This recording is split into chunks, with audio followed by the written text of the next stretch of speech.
She designed the house that held her family together and paid the price when they turned on her. For years, Erin gave everything to the people who claimed to choose her, never realizing how fragile that love really was.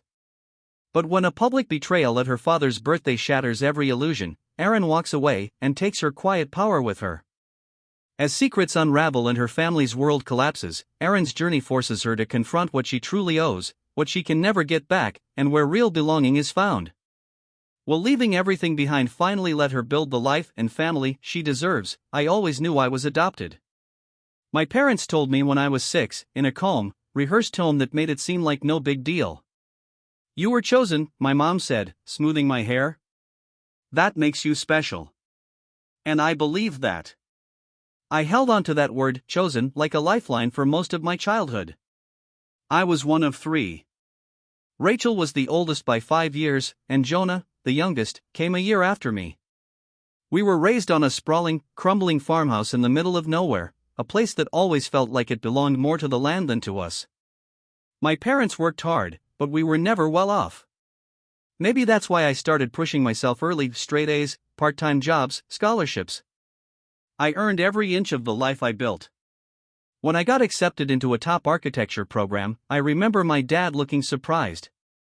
Not proud. Surprised. "Well," he said, chewing his dinner, "hope you can afford it." I could. I did. I worked through school, graduated with honors, and landed a job before I even had my diploma in hand. While my siblings floated from job to job, I was pouring my first salary into fixing the leaking roof back home. My parents didn't ask, I volunteered.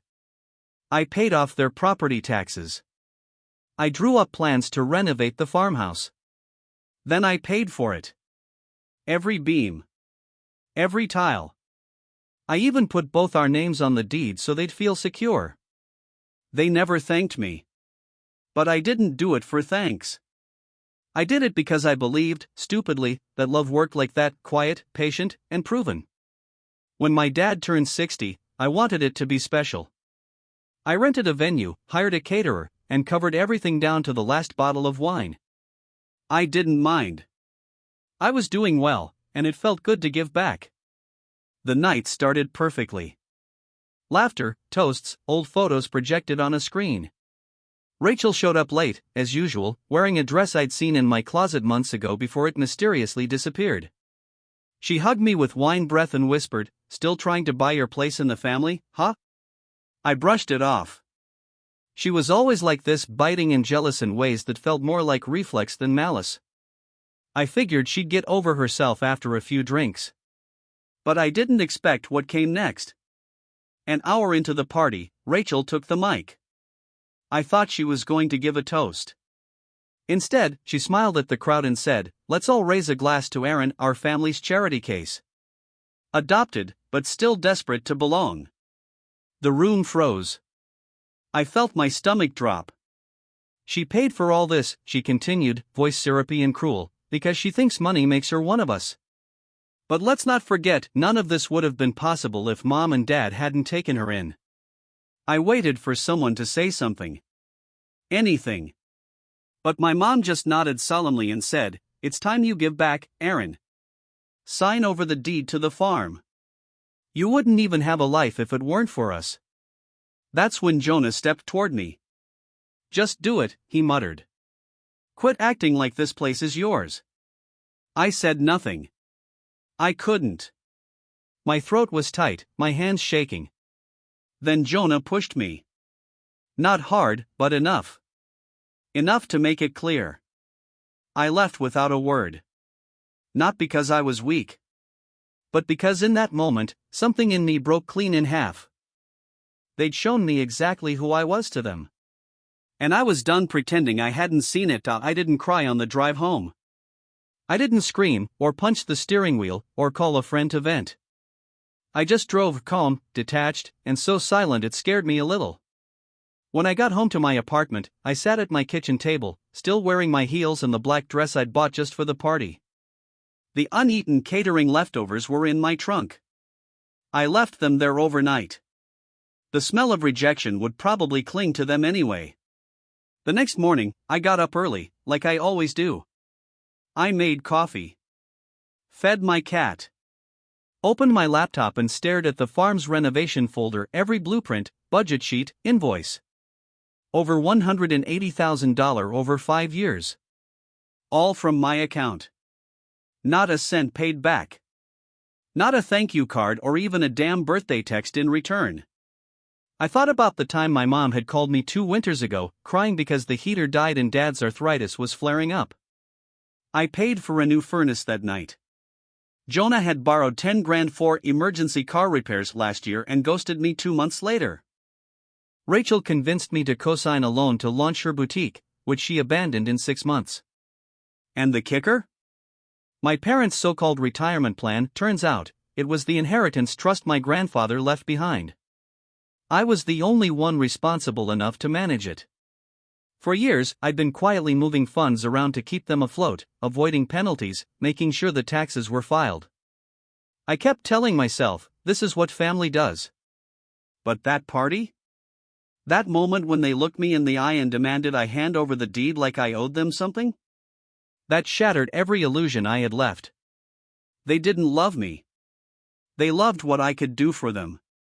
My money, my skills, my silence. I was never chosen. I was convenient. That week, I started making calls. First, my lawyer. I had insisted on being listed as a co-owner when the renovation began, just to protect the investment. It was legal. Binding. I asked her to file paperwork to reclaim full access. Since my parents hadn't contributed financially or maintained the property in any meaningful way, I had grounds. Next, the bank. Rachel's boutique loan was hanging by a thread, but there were clauses she never read, but I did. I triggered one of them. She'd be getting a notice soon. Then the trust. I moved the remaining funds safely and legally out of reach. No fraud. No theft. Just, no more help.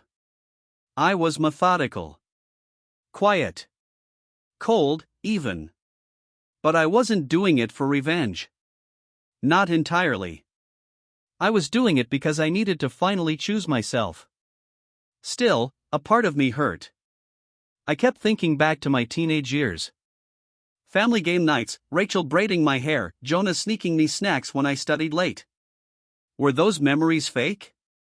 Or had they just expired? By Friday, I mailed a formal letter to my parents, explaining my legal steps and severing all financial ties. No anger. Just facts. A week later, Jonah texted me a string of curse words. Rachel posted a passive-aggressive Facebook status, some people forget who raised them. And my mom? She sent me a voicemail that started with a sob and ended with, "We should have never taken you in." That last part should have broken me. Instead, I listened to it twice, then deleted it. Because now, I knew the truth. I had never really belonged. But that also meant I didn't owe them anything anymore. People always talk about betrayal like it's a sudden stab in the back. For me, it felt more like waking up in a room I'd lived in my whole life, and realizing all the furniture was bolted down so I could never leave. In the weeks that followed, I moved in silence. I didn't post anything online, didn't respond to Rachel's vague jabs or Jonah's drunk texts that swung between guilt trips and insults. I focused on the work, the clean, structured logic of it. Blueprints. Deadlines. Concrete and glass. Buildings made sense. Families didn't. The farmhouse case moved quickly. My lawyer sent a certified letter informing them that I was reclaiming my stake in the property. Since I had covered over 80% of the renovation costs, the taxes, and utilities, and they had no receipts or contributions documented, the court would likely side with me. I wasn't evicting them, not yet, but I was done subsidizing their lifestyle. That hit them harder than I expected. Jonah showed up at my office one afternoon. I only knew because the receptionist slipped me a note. "There's a man here, says he's your brother." I didn't go out to meet him. I just sat there, staring at my coffee cup until he gave up and left. He didn't text. Just vanished, like he always did when things got uncomfortable. Then came the email from the IRS. I'd sent them an anonymous tip about unreported inheritance withdrawals. Rachel and Jonah had both been skimming from the trust behind my back. Nothing massive, but enough that, when combined with poor bookkeeping, would raise flags. I attached spreadsheets, dates, account numbers. A week later, the family group chat, where I'd long since been silent, erupted. Screenshots came through my sister-in-law, who still liked me. Who told them? Rachel wrote. This is F*** ****** add up. We're gonna owe thousands. My mother didn't defend her this time. Instead, she wrote, don't blame Aaron. Blame yourselves. That line? It lingered. It was the first time in my life she used my name and didn't follow it with a command or a complaint. But I wasn't softened. Not anymore. Because while they were spiraling, I was building. I started writing. Just for myself at first. A blog post. Late at night, glass of wine in hand, I titled it The Family That Loved Me Until They Didn't. It poured out of me in a single sitting, 2,000 words about growing up adopted, giving everything to people who only saw you as useful, and realizing too late that love given conditionally isn't love at all. I wasn't expecting anyone to see it. I didn't link it to my name. But within days, it started getting shared. Quietly at first. Then in forums, newsletters, even a Reddit thread about toxic families. People messaged me. Strangers. Former foster kids. Adopted adults. One woman wrote, I thought I was crazy until I read your post. That's when a journalist reached out. Then a podcast. Then a literary agent. And that's when it clicked. My story, this pain, this betrayal, this long, quiet war I'd been fighting alone, it wasn't just mine. It was ours. And telling it didn't just free me. It finally made me feel seen. The farmhouse was never just a house to me. It was where I first rode a bike. Where I scraped my knees and learned to lie about how it happened. Where I sat on the porch with my sketchbook, dreaming up buildings that would never sag like ours did. Now, it was paperwork. A legal filing. A property being repossessed, not by a bank, but by me. When my attorney finalized the action to reclaim my share of the home, I still hesitated to push them out completely. It wasn't guilt I'd bled enough for them, but a quiet hope that maybe, if they sat with the weight of their choices, they'd reach out. Own up. Say something human. They didn't. Instead, Rachel went nuclear. She posted a photo of the farmhouse with a caption, heartbroken to see our family legacy torn apart by greed. When you take in a stray, don't be surprised when it bites you. The comments section blew up. Family friends chimed in with vague platitudes. But a few people weren't fooled. One woman wrote, didn't Aaron pay for that whole renovation? Another, pretty bold to call someone a stray when they built the roof over your head. Rachel deleted the post within an hour. But the damage was already done. See, what they didn't realize was that the house had become a symbol in our small town. Historic. Featured in an Architecture Digest once, even.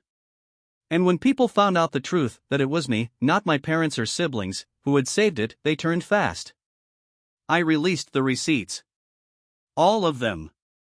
Quietly, through a journalist who ran a piece titled, The Hidden Architect Behind, Town Name, S Most Beloved Farmhouse. It didn't name names, but it didn't have to. Locals started talking. Then whispering. Then judging. And my family? They had no idea how to handle being on the wrong side of the narrative for once. Meanwhile, Rachel's loan defaulted. The boutique was already closed, but now the bank wanted its money. And since I had revoked my guarantor status under the clause she overlooked, she was solely responsible. Jonah lost his temp job when his employer got wind of the IRS investigation. Nothing illegal had been proven, but he was too much drama, as one HR manager apparently said. And my parents, well, they were in worse shape than I knew. Turns out, the trust had been their safety net. With it gone, their medical bills and mounting credit debt started to crush them. They tried to apply for refinancing on the house, but with me reclaiming ownership, the bank hesitated. Without my income, their finances looked bleak. One night, I got an email from my father. Short. 5 words. Was it worth it, Aaron? I stared at the screen for a long time before replying. Yes. It was. That same week, my blog post hit 2 million views. A major women's magazine emailed me about adapting it into a feature. The subject line read, "Your story is powerful and sadly, too common." They were offering a book deal.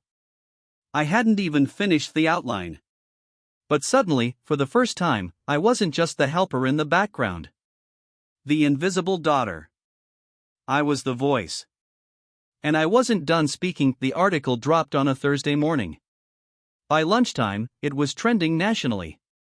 They titled it, "She Designed Their Future." Then they tried to erase her. The editor told me it got over 400,000 shares in the first 48 hours. I didn't even have to promote it. The story spoke for itself. I had expected hate.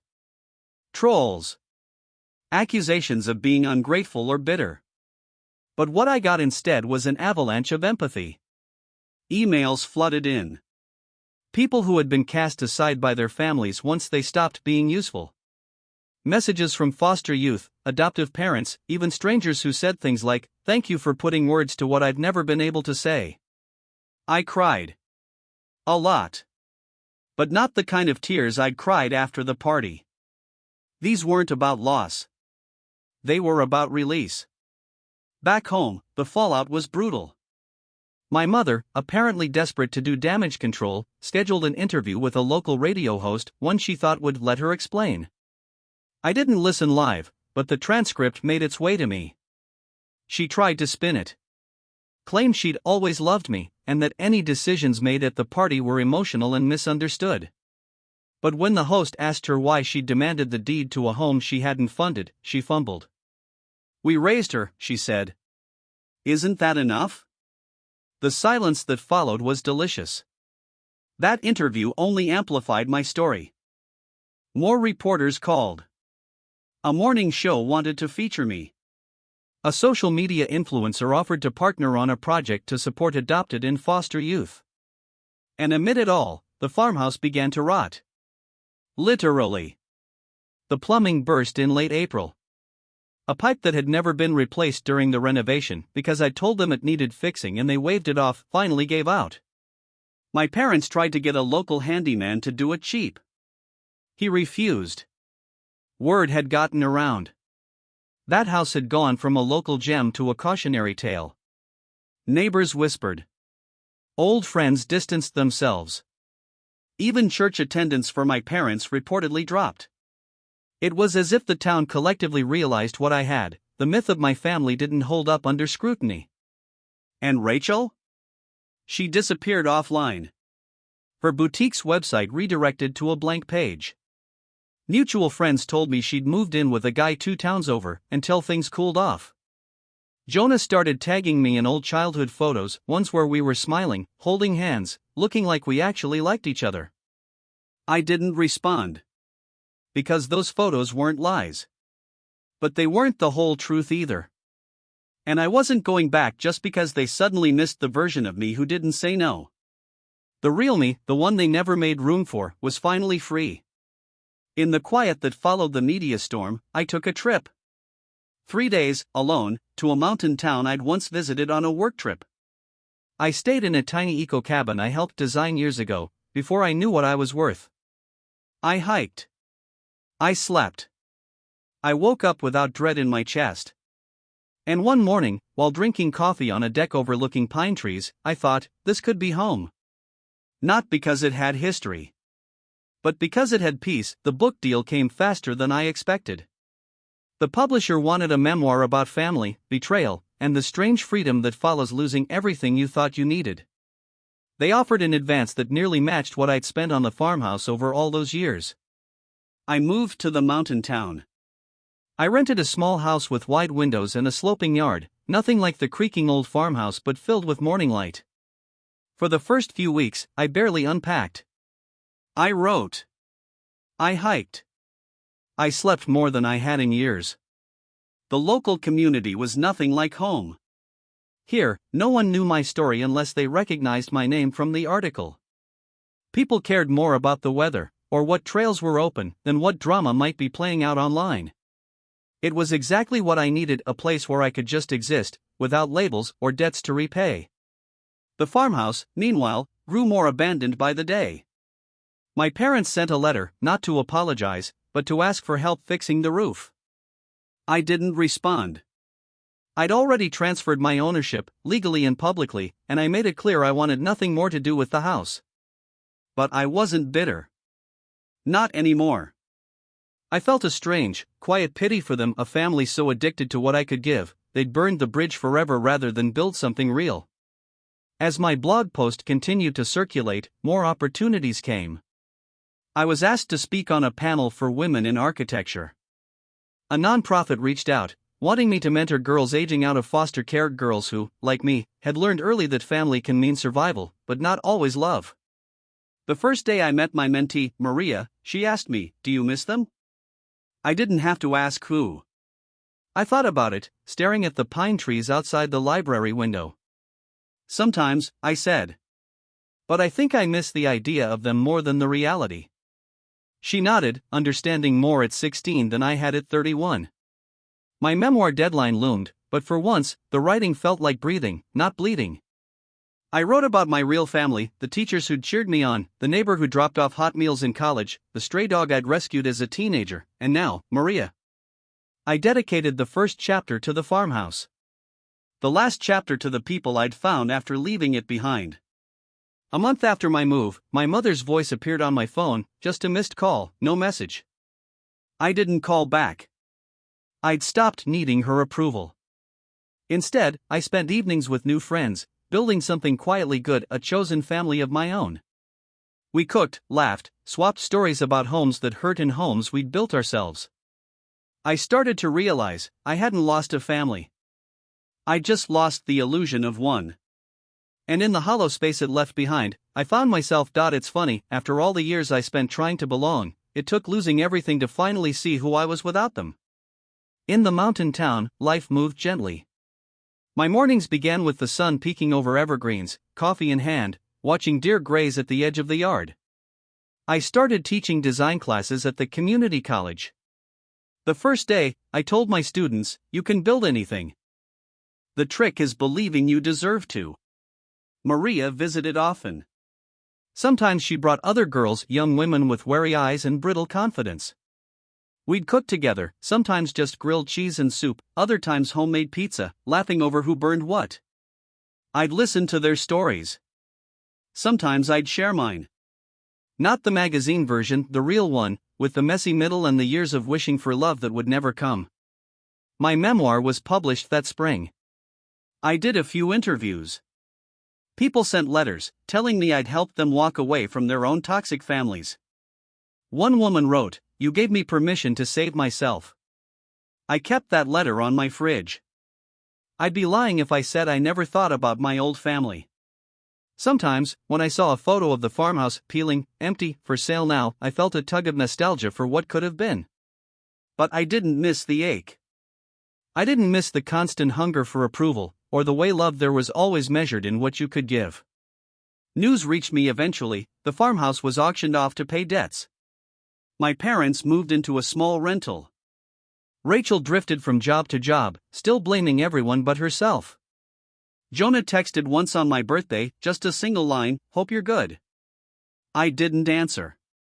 It was better that way. Clean. My circle in the mountains grew, friends who asked for nothing but offered everything. A neighbor who dropped off soup when I had the flu. A librarian who snuck me advance copies of new books.